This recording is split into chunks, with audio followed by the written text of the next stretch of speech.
Tanya Talaga Nagisnikas, Kamusko Pimojija Pineshish Nagisnikas. Hi everyone, I'm so delighted to be here today to be moderating this incredibly important panel for the Royal Society. I feel very honored to be here with these incredible First Nations and Métis healthcare providers. You have no idea how special this panel is in this time of COVID-19.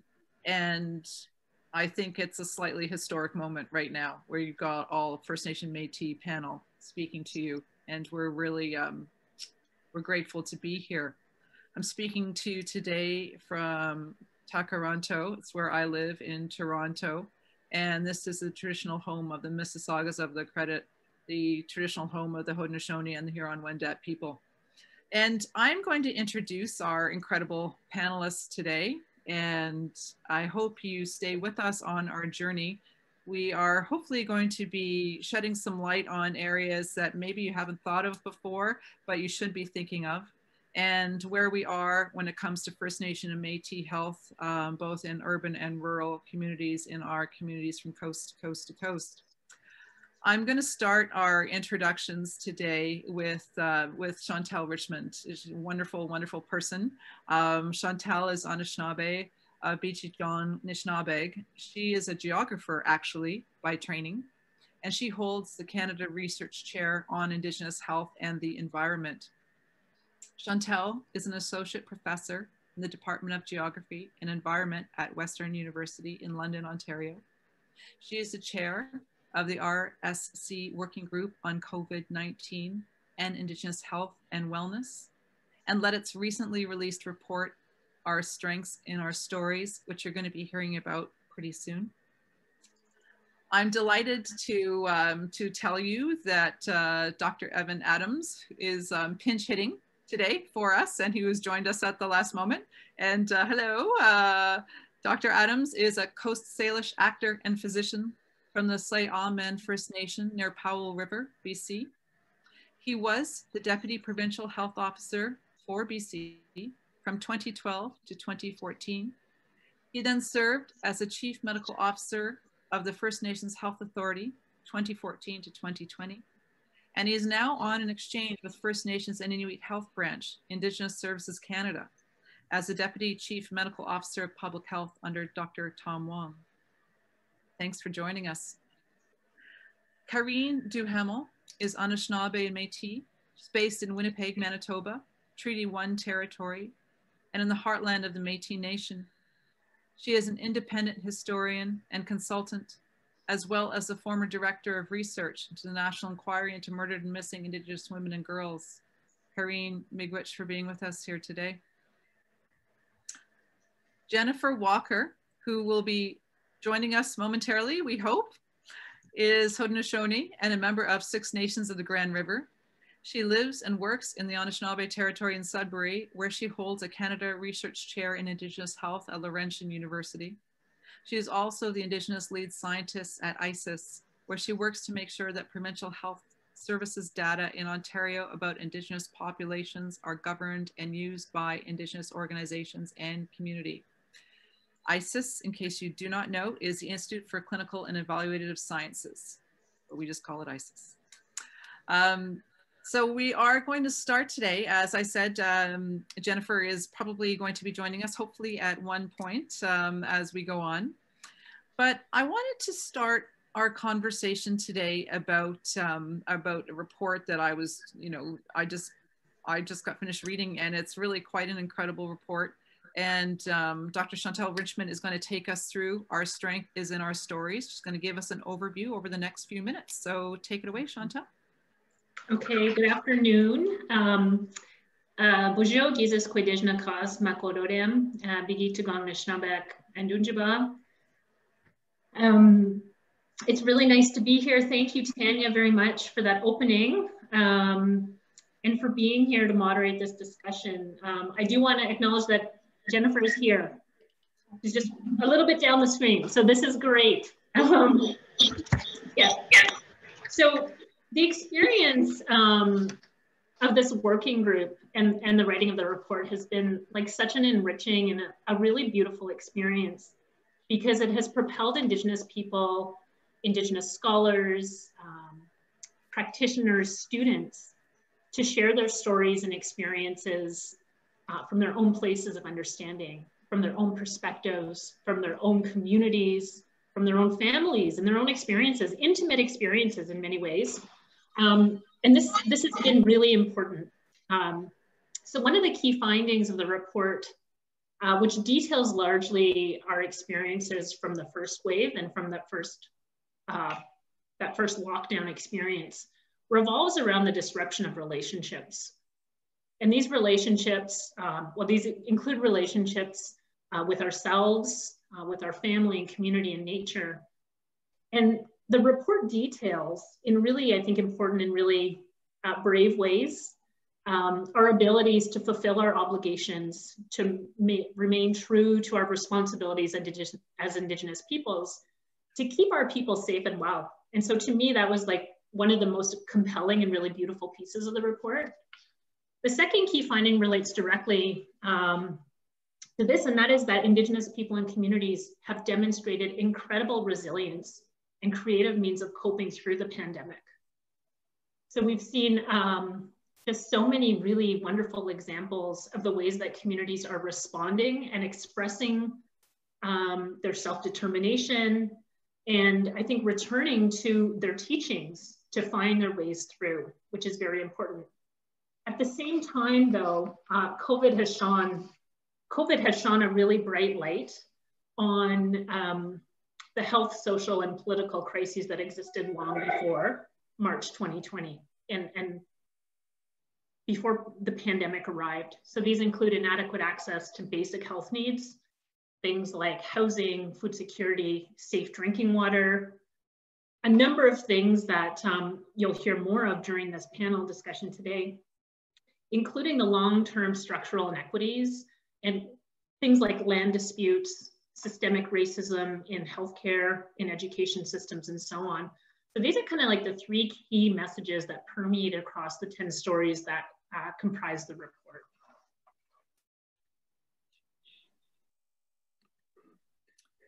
Thanks for that.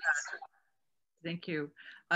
You know, I wanted to ask you, Chantel, about how your group came up with the name "Our Strength is in Our Stories."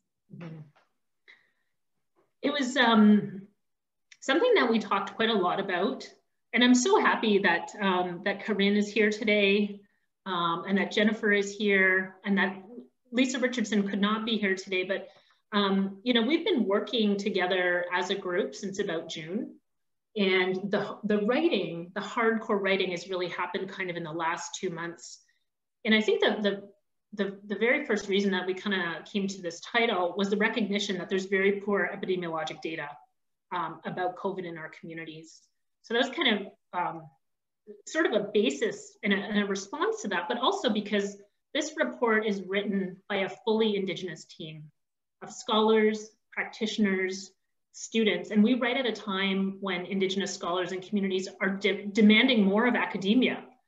We want to see research. We want to see research and its direct impact in our communities, right? We want to see research that is benefiting our communities in real ways. Like up until 20 years ago, Indigenous health scholarship was conducted and led largely by non-Indigenous people. And at this time in 2020, we are empowered to do research and share narratives, right? We are controlling the narrative about our communities, and that is a very powerful experience. Mm-hmm. So we want to acknowledge that, and we want to respect Indigenous knowledge. We want to respect our communities and uphold the things that are really important to us. I think that the last point that I would make about, you know, this title, "Our Strength is in Our Stories," is that we are talking back in really important ways to a pathologizing narrative that has existed and prevailed around Indigenous health and wellness. And for sure, while those inequities exist and they're very important, I think so too does the beauty and the strength and the resilience in our communities hold strong. And we need to really hold on to that as a way, a solution for moving forward, because the COVID pandemic is just one disruption of many, right? Our communities have remained resilient for many, many generations. And so what is it about the teachings in our relational worldview that has maintained that? Mm-hmm. Mm-hmm. So well said, so well said. You know, one of the report highlights points to the need for health research and policy must acknowledge and respect the relational worldview that is foundational to Indigenous health and wellness. And it goes on to state that strategies for healing and wellness must encompass social, spiritual, and land-based relationships. Can you elaborate on the importance of a relational worldview for Indigenous people's health and how COVID-19 has created unique health experiences among Indigenous people and communities? Mm-hmm. It's a big question, I know, but if you yeah, I'm like huge. So I'm very happy to share this question with my fellow panel members. But I think that maybe the most important thing to start off with is, what is a relational worldview, right? And so a relational worldview is a way of knowing or understanding that who we are as Indigenous people and how we achieve wellness is reflective of our relationships with others. So these are ourselves. We have a relationship with ourselves, with our families, with our communities, but also that we understand our health and wellness in a holistic perspective that includes the spiritual dimension, right? So we're talking about animate and inanimate beings. And so we have responsibilities to those who came before us, our ancestors. We also have relationships and are responsible to those who have yet to come. And so I think COVID has really disrupted our abilities to participate meaningfully in some of those relationships. In some cases, we're physically cut off from the people and the communities we care for. So it's kind of severed our responsibilities. And because of the long-standing, and I think that so many of the inequities that exist in our communities, right? So when we think about the most vulnerable in our community who rely on health and social services for food security, for childcare, for therapy and other services, these impacts have been really devastating. And that is what's been really unique among the Indigenous population. Mm-hmm. Well said, well said. And I'm going to let Dr. Adams off the hook here because I know some of the other report authors are with us. So I was going to ask Karine if you had anything to add to Chantal's answer. Yeah, I think Chantal explained it really well, but I think, you know, when I came at this, I was in a context where my social media feed and all the news I was getting was sort of dominated by some people that I knew doing all these really nice things like baking and hanging out and, you know, staying home. But, you know, all these things happen on the condition that your home is safe or you have food in your cupboard. And so I really wanted to think about being well in a larger sense, and coming from the National Inquiry into Missing and Murdered Indigenous Women and Girls, I had a really keen interest in a really much broader concept of wellness that engages the relationships that keep people well and keep people safe. And so I think, you know, when you talk to a lot of Indigenous people, and I've been spending a lot of virtual time with elders lately, they'll tell you that being well isn't just not being sick. It's not just the absence of illness.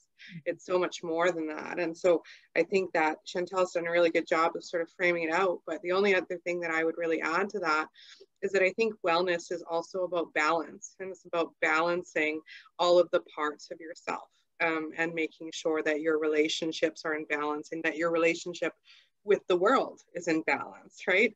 And I think, you know, some of those things that we might take for granted are really what are very much in jeopardy when we're looking at COVID. And certainly from the contribution that I made, which looks specifically at urban Indigenous people that I can talk about a little bit later, this wellness, which in an urban setting is so reliant on supports from community organization and on relationships with other people, is really, really, you know, really at the core of the work that I think needs to be done. So true. Jennifer Walker, I know you're there. Yes, I'm here. Yes. I'm sorry, I was hard to find at the beginning there. Thank you. Yeah, and you know, so there's so much to say here, but I'll focus my response a little bit on my experience as you know, as a health services researcher and epidemiologist, really, I've done, you know, yeah, so a lot of the focus I have in my work is on Indigenous data sovereignty and making sure that Indigenous organizations, Indigenous nations have the mechanisms to assert their rights to data about them that's held in other places, or the rights to collect data in the way that makes sense, that honors this sort of holistic view of health and wellness. But in particular, when COVID, so those things depend on relationships. That having the mechanisms to be able to do that and to be able to do it well depends strongly on having relationships with institutions who hold data, with health systems that hold data about, well, in this case, COVID-19 testing and COVID-19 results and COVID-19 outcomes. So those, you know, those data in public health units, or the data that's held in large data sets or laboratory data sets and things like that. So where those relationships were strong already, and there was strong governance in place of Indigenous data, the data could flow easily. The data could flow to the communities, to the nations that needed the data to make decisions for their communities. So First Nations who needed to be able to answer questions about how many people in First Nations have tested positive, how many tests have happened. But where those relationships don't exist or are not strong, those, it's been a real challenge for Indigenous organizations and nations to have strong, trustworthy data about their populations.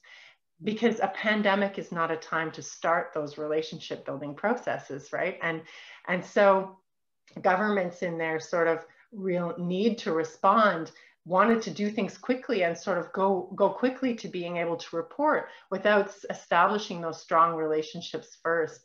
And so just the importance of relationships in a pandemic response it can't be clearer to me how important it is to have built those relationships in times when it's not, you know, you don't have to circumvent the important steps to building those relationships. So that I'd say that that's sort of one of the things when we talk about health research and policy, needing to acknowledge relational worldviews. It's like, it doesn't happen quickly, and it requires a lot of investment before a pandemic hits. Exactly. Yeah. You know, I have so much I want to ask you about that, but I'm gonna wait, and I'm gonna save it for a little bit later, because I've got so many questions about how you collect data in communities, for instance, when communities don't have any public health systems at all, or, you know, how difficult that must be when you've got communities, you know, with band councils doing so much and leadership doing so much. That must be impossible, you know, and maybe one or two nurses at a station if you're lucky. But I'll ask you about that later, because it's sort of, my thoughts kind of lead into the next question that we can't not address while having a discussion about healthcare in all of our communities. And I just want to take a moment to acknowledge all of our Indigenous healthcare workers, and also too everyone working in communities, and all of the things that they're doing to keep our people safe. It's really quite remarkable, considering what we're facing. And, you know, as Indigenous people, we are well acquainted with racism that our people face in hospitals, in the doctor's office, in any type of healthcare setting. In fact, you know, I often say this, our healthcare system was never designed with us in mind whatsoever. You know, when you look at the fact that we had fully functioning Indian hospitals across this country in the 1960s, I think there were about 20 of them. When you look at the fact that our children received absolutely substandard care in residential schools up until 1996, our children were medically experimented on in some cases. And, you know, and lately too, we've seen racism in healthcare, specifically, you know, I should say the the cases that make the news, because it's everywhere, but the cases that make the news and that we've all heard of concern, you know, Robert Sinclair's death in Winnipeg. He waited, how long was it? 36 hours in his chair, waiting for someone to see him.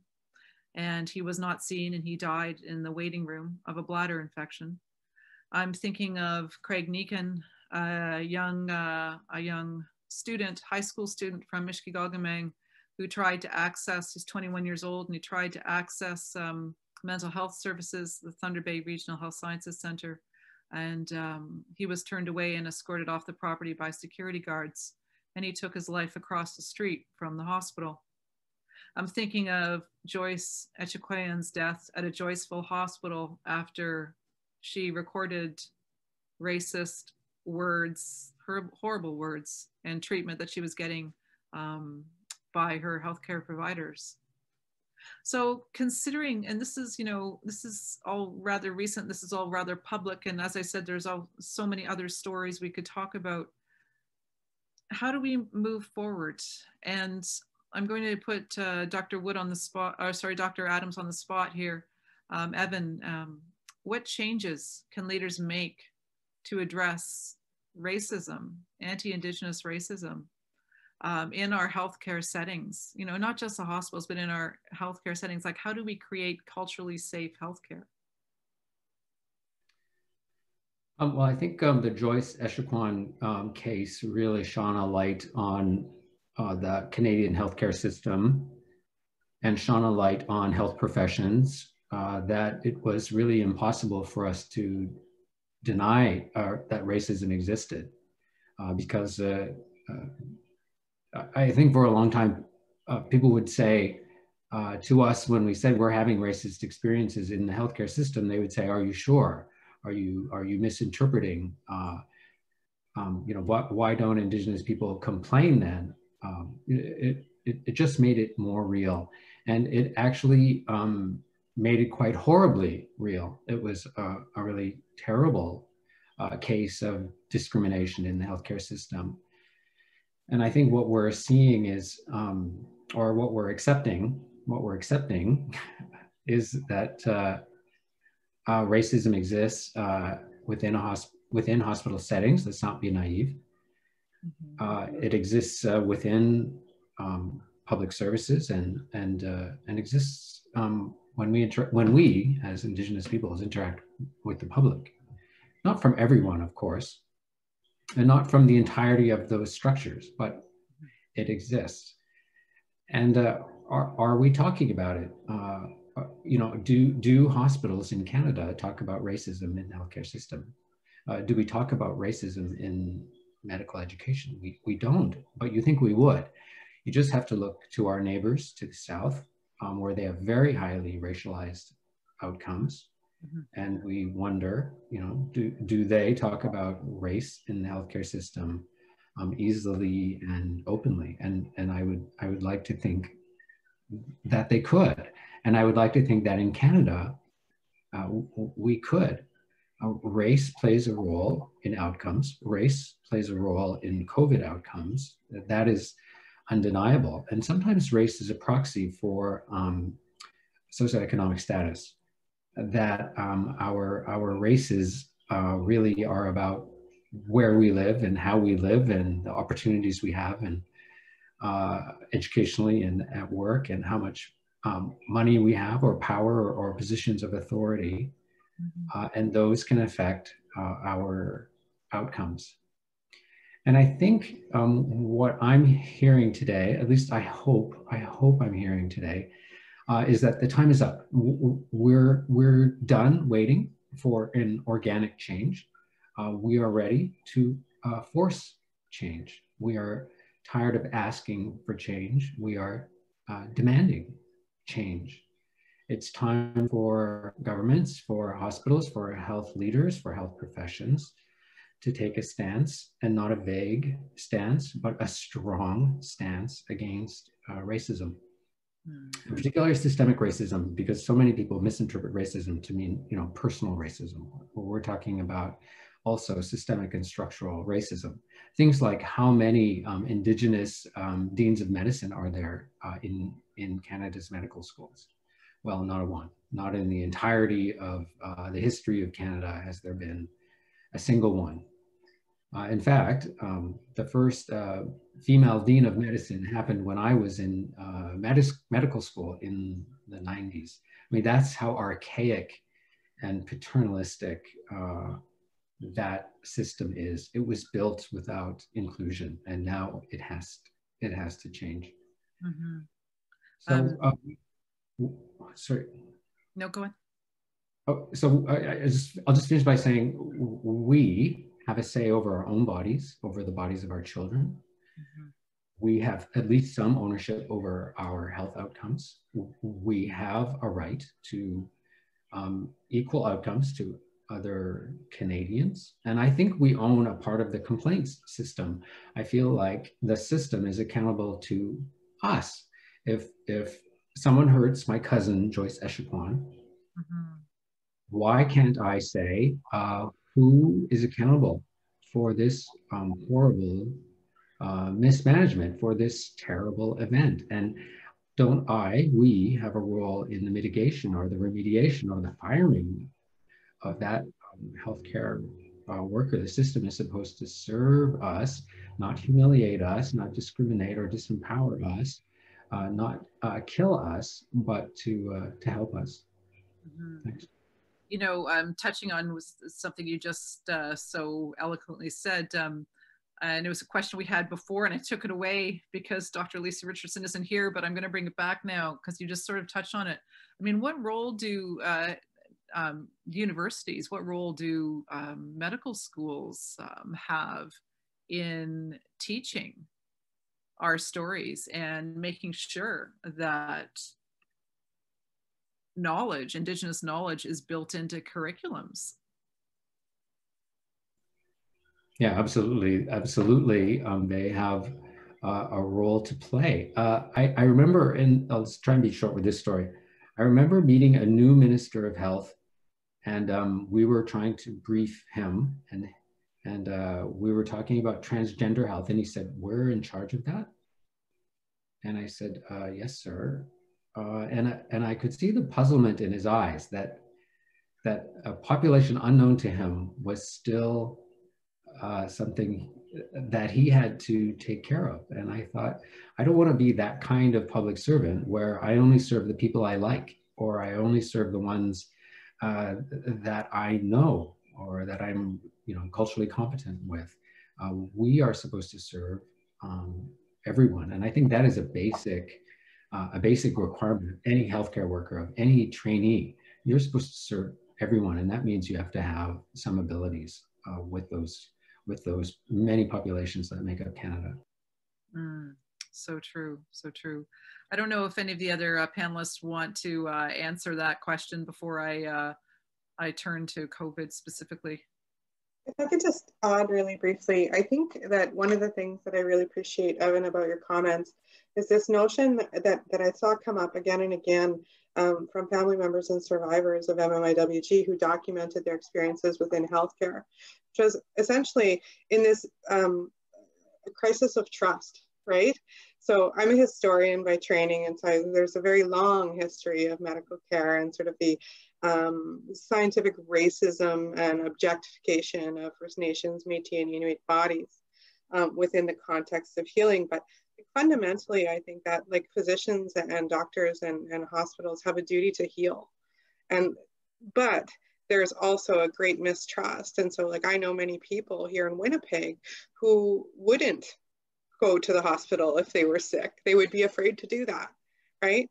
Or they'd be afraid to take their child into the hospital, especially for fear that Child and Family Services would be called. And so like really fundamentally, I think there's a real crisis of trust. And one of the really interesting things about all the stories that we heard within the national inquiry in the context of healthcare, but also more broadly, was that, people described a series of different encounters, moments where potentially relationships could have been built, but that interaction that they had ultimately led them or a loved one towards harm, We heard a story about a person who was released from the hospital in the middle of the night with no shoes and no jacket, and essentially kicked out of that space. And she said she was so scared, and 3 weeks later they found someone's body 1 street over, right? And so there's a real, I think, opportunity for healthcare professionals to really address the elephant in the room, which is sort of this like, the racism that exists, that's personal, institutional, and structural, that no one really likes to talk about. But also to really think about how, you know, every person that works within the system, because ultimately systems are also composed of individuals, can work to transform these very harmful encounters into healing ones and work to rebuild trust with Indigenous people. Thanks. Well said. It's Chantal. Oh, there you go. Yeah, there we go. I just wanted to follow up on that. And, you know, just, I was on a panel recently and we're talking about, you know, the Black Lives Matter movement and all of, you know, what happened this summer. And I remember thinking personally, I'm so glad my children are not in school right now. And that it's not the responsibility of public institutions to teach my children about racism and what's happening, because I don't think they'll do a good job. And, you know, we all witnessed what was happening. We could see it unfolding.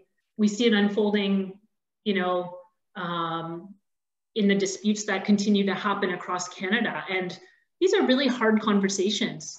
And the reality is that, you know, as Evan pointed to, we do not have Indigenous leaders in universities we don't have the right leadership yet. And so I think what we're doing, even in this report, is showcasing how we start to build the structures for doing that, right? And so I think part of that means that our universities have to be brave and take the steps needed to create opportunities for Indigenous, other marginalized populations to take leadership roles, right? And I think this is one of the things that I'm so grateful for in this time that I'm in and that I'm coming into as, you know, like, I guess like a junior senior scholar, is that we're actually starting to see the transformations happening in academia, which I think is really important, but it's going to be slow work, but persistent work. And I'll let Jennifer add to this point. Thanks, Chantal. I just wanted to think a bit, I have lots to say about that point, but I just wanted to briefly add to the conversation about racism and healthcare. And what the COVID-19 situation has highlighted in general is how fractured our system for caring for older people are who have high needs. And then that intersects with racism. So we have this sort of lack of support for older people who are in long-term care, the long-term care system being not always a safe place for people. And then when that intersects with anti-Indigenous racism, it creates even more challenges. Many First Nation communities don't have that kind of support for older people or people with multiple chronic conditions. Those very same people who are at highest risk for severe outcomes for COVID-19. So I just wanted to highlight that sort of like COVID-19 risk for severe outcomes and transmission is just heightened for Indigenous communities. And then when you add the layer of racism, it just compounds it. Mm-hmm. You know, that's actually a perfect segue, sadly, into my next question, which is specifically on COVID-19. And I wanted to ask each of the panelists to give a brief overview of how Indigenous communities, in their view, are handling the COVID crisis. You know, it's, you can speak from, you know, where you work or your personal experience or how you see our communities handling COVID. Jennifer, maybe we'll start with you because you're the data lady. Oh, sure. So where I am, I'm located in Ontario, and in sort of, well, northern Ontario in Sudbury, and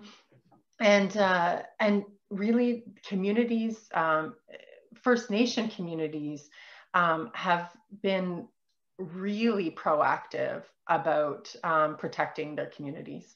Really early on, having really strong measures for having the borders closed, restricting people coming in and out of their communities, and and accessing the information and the data that they need really as quickly as possible. So I would say that there were a lot of really strong responses from First Nation communities, at least here where I'm seeing things in Ontario. Some of those responses, I mean, they do a really incredible job at making sure the virus can't spread. But when I think about some of the older people in community who are feeling that isolation or having difficulty to access their medications because the flow in and out of community is disrupted. There's a lot of the impacts of COVID-19 are so much more than the number of people who are contracting COVID-19. The impacts are so widespread. So communities have had to really rise to that and really see their members as whole, complete people who need support. I'd say one of the challenges that I've seen has been the interaction sometimes with the public health. So like the sort of communication about, has someone been tested, the contact tracing, like the actual mechanisms of pandemics it's been a real test, as much as, communities prepared for pandemics. It's been a real test, I think. But I think in general, I would say that most of the communities that I'm in some ways connected to are just really doing their absolute best to keep COVID, the actual virus at bay, with really strong measures to manage the spread. Mm-hmm. Karine, what about you, specifically from the urban point of view? Yeah, I guess from the urban point of view, and I should note that I decided to build my story for the report collaboratively with Mamawi Center here in Winnipeg. And Mamawi is an organization whose executive, Diane Red Sky, is an amazing person. And Mamawi is an organization that was sort of born around a kitchen table in 1984 and sort of rooted in the crisis of child welfare. And it's really focused on client services and building strength and keeping families together. Within that context, I spent some time with Diane and we talked about some of the challenges about COVID in an urban environment. And the one is some of these institutional mechanisms that Jennifer was talking about, but in a different way, where Diane talked about some of the issues with funding community supports in an urban context within COVID, where over 50% of Canada's Indigenous population lives in an urban center, but they initially only received, just over 10% of the funding allotted. And so that was a challenge. But the other challenge was really around being able to provide wellness supports to people in the community, right? They had to shut down their drop-in centers. They had to send their volunteers away. And for many people that volunteer there, who just visit there as family members, relatives, and people that receive the services, this was really a lifeline, right? Like this was the place where you could get out of your home that might be unsafe. This is the place where you can go get some food to keep you well.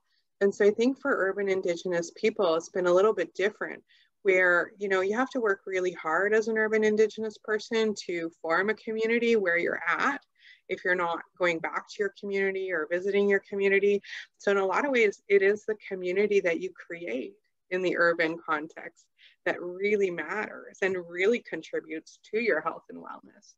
And so I think within an urban context, the idea that, you know, you couldn't go to a place where the coffee's on and something's cooking, or you couldn't go to a place and talk to an elder, or you couldn't go to a place and get referred to other services is really, was really and continues to be a challenge.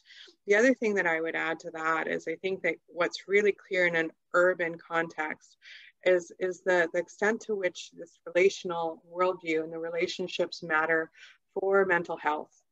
You know, there was so much that was sort of suspended within COVID and that impacted mental health, especially, you know, for youth and for vulnerable people who are living, you know, on the street or, you know, who are engaged in these other contexts. For example, and really quickly, you know, one of the things that was sort of yanked at the very last minute that Diana and I talked about that had a huge impact on mental health was family visits for youth in care. Right. And so, you know, and also return homes were canceled for youth in care. And so there was a lot of really sort of heavy mental wellness stuff that I think came to the fore within COVID that Mamawi is still dealing with. And even though they've been able to adapt a lot of their sort of like emergency services like food delivery and hampers, there's an awful lot about the relationships that make us well that are really continue to be a challenge and are really difficult in this time.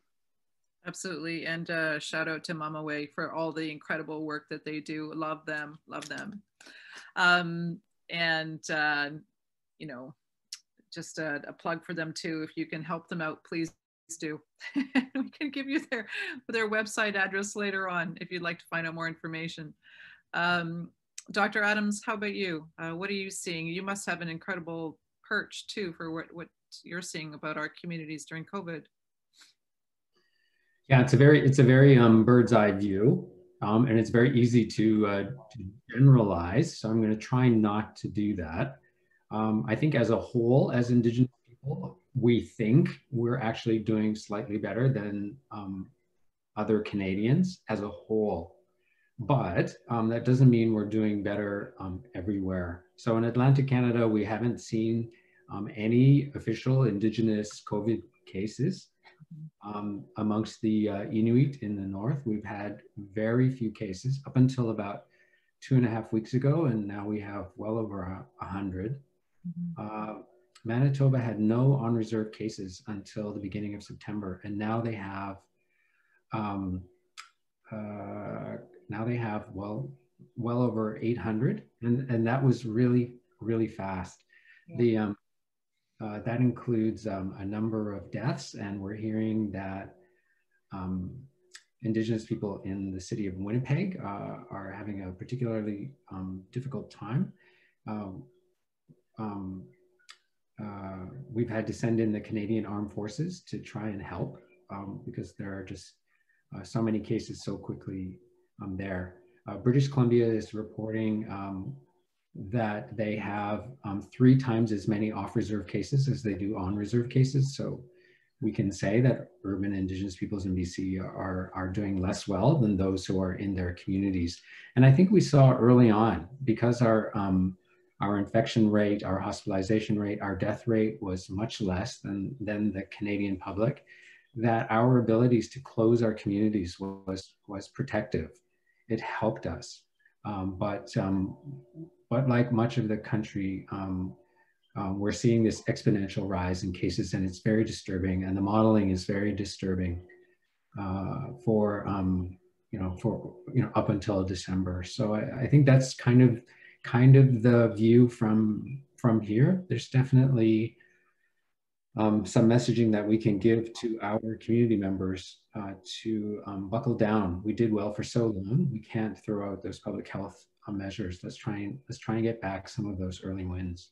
You know, before I ask Chantal, I just want to briefly ask you about this.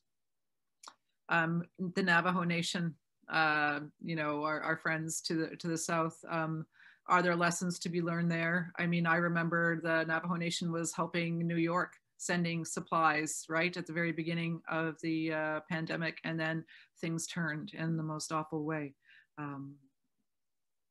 Are there lessons to be learned? Yeah, we've had over 3,000 3,000 First Nations cases in BC. The Navajo Nation had over 10,000 COVID cases. They've had over 500 deaths, and we were saying, what's happening with the Navajo?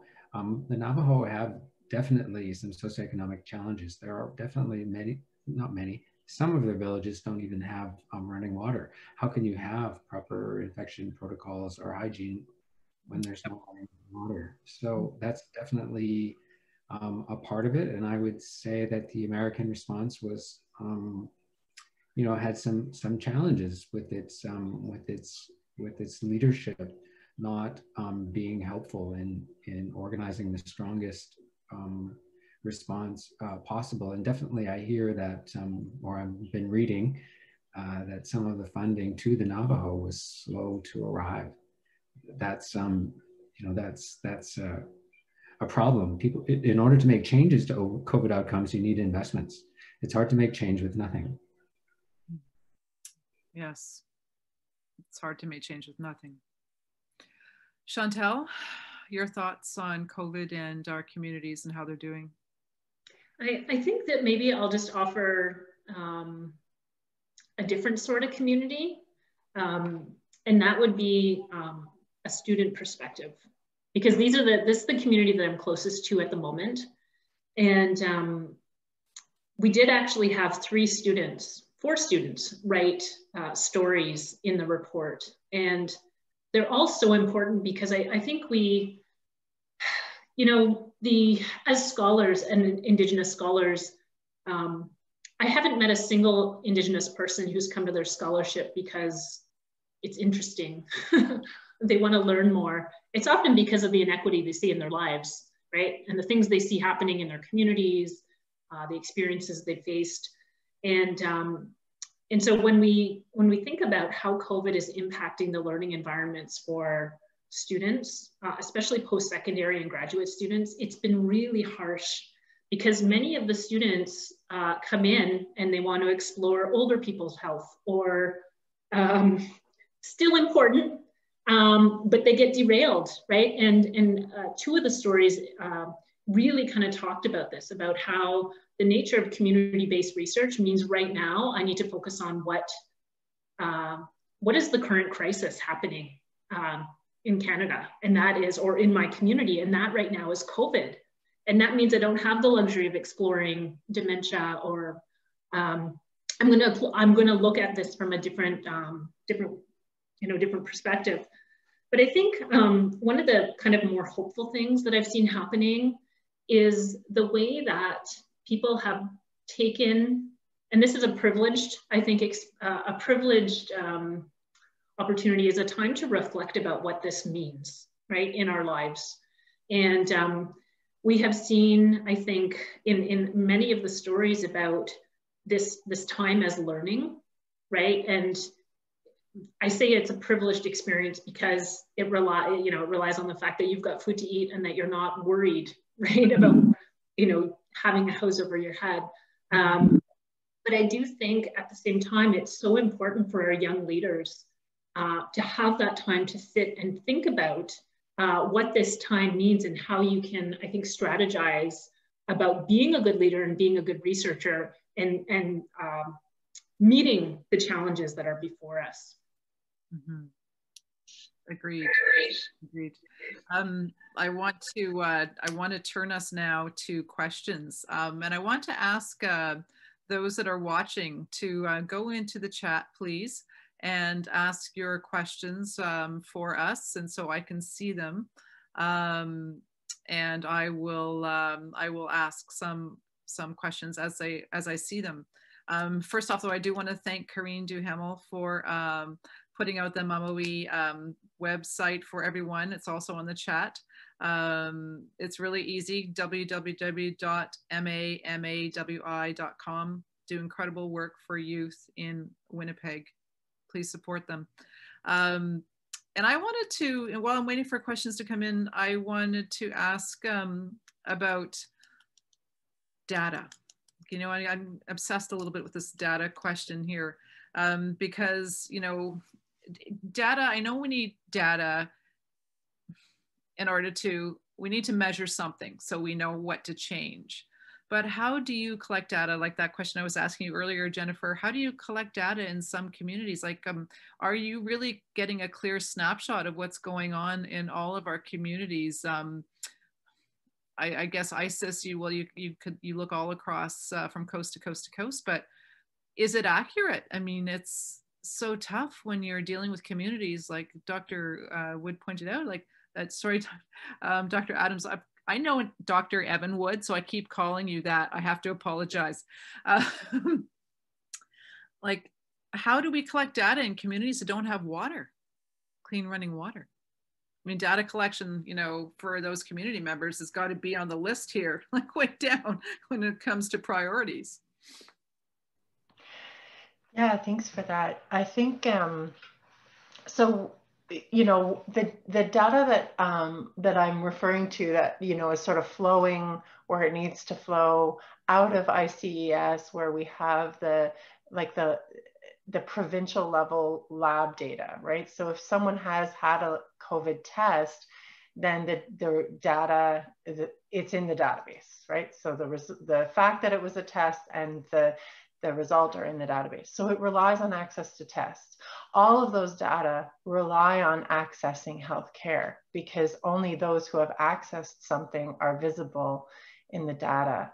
So all of those concerns around access to care exist, but it is, you know, it is a provincial picture of what's happening, and we can unlock that. So I saw also that Evan mentioned Métis COVID data. So similarly, for the Métis Nation of Ontario, who who already has their registry, their citizen registry in ICES and LinkedIn, we're able to quickly give them weekly reports on Métis citizens who have tested and who've tested positive.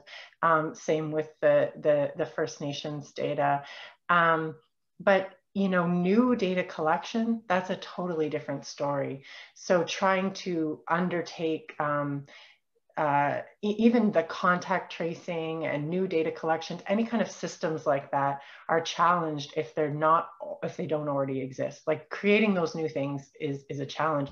And when you mention the lack of running water or things like that, that's the key thing. You know, when Dr. Adams mentioned how quickly things are spreading, like in Manitoba or in the north. And I think that, you know, that's what we always knew. We knew that the risks for spread and rapid spread were high. So that's why it's so important to keep those initial cases low. So true. I want to. Okay, we do have a question here. And I'm going to ask one too on ending on a good note, because I always try and end on a good note when something seems so difficult sometimes. But we do have a question here from Yipeng G, and this is to everyone. Yipeng said, I'm wondering how best we can move towards using narratives of the indirect impacts of the COVID-19 pandemic to support community. When the quantitative indicators, testing positive, number tested, is a challenge for many reasons. How can allies in our current system adapt to honor narratives and reports for structural change and increased investments? That's a big question. Anyone like to answer first? Oh, I see Karine, hand up. Okay. I'm just gonna get it rolling. I'm not gonna answer the entire, I'm gonna rely on other people for that. No, I think starting to answer that question starts with looking at this notion of a relational worldview and all of the systems that are engaged when you also engage in the health system. So it's never just one thing, right? And so there's always a series of events or things that happen that essentially lead you to require healthcare or to need help. I think those are the stories, you know, beyond looking at you know, as you noted, testing positive and the number tested, those are important things. But to really understand sort of the larger structure or the system behind it, you really have to look at how people got there in the first place, right?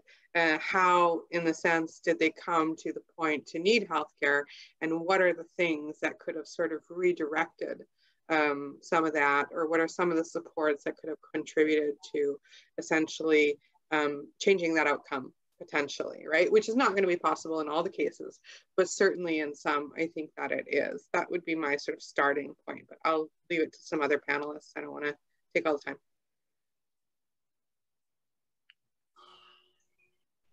I think there are so many ways to answer that. Definitely it's that Canadians need to understand that they are in relationship with us. We're not just poor neighbors from marginalized populations from down the street.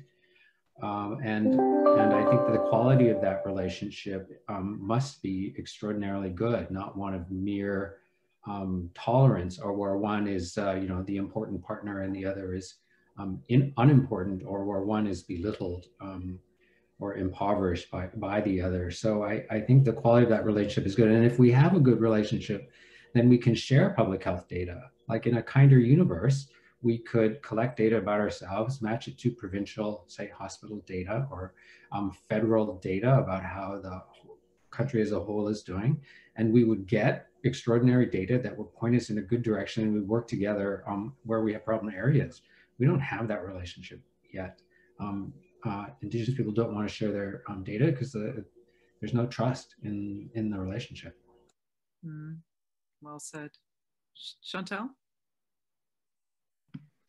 Yeah, I think about my colleagues and folks that I work with in the university who genuinely want to learn more, but sometimes are not ready to do the work. And I think this is, you know, similarly when we think about, you know, increasing Indigenous faculty in universities, like simply increasing numbers is not enough if we don't make it an environment that works for people, right? So if we don't have research offices that understand and value Indigenous research, or think about, you know, inclusive ways to make people feel good and respected, then it doesn't work. And so I think a lot of times we have to unpack the biases that we have, and learning and knowing means, I think, coming to appreciate that there are a lot of things you don't know. And that means being uncomfortable and you know, really, I think hitting that and embracing it. And in you know, healthcare, in universities, in these, you know, these places of higher learning and higher knowledge, people don't want to admit that they are that they don't know, they don't have the expertise. And so it can be very uncomfortable for people to have to take a back seat. But I do, the thing that I always say is that it is your responsibility to do that, right? And I think too often we rely on Indigenous people to make people feel better and create a pathway. But there are so many great documentaries, publicly available documents and books out there that showcase that colonialism has not ended.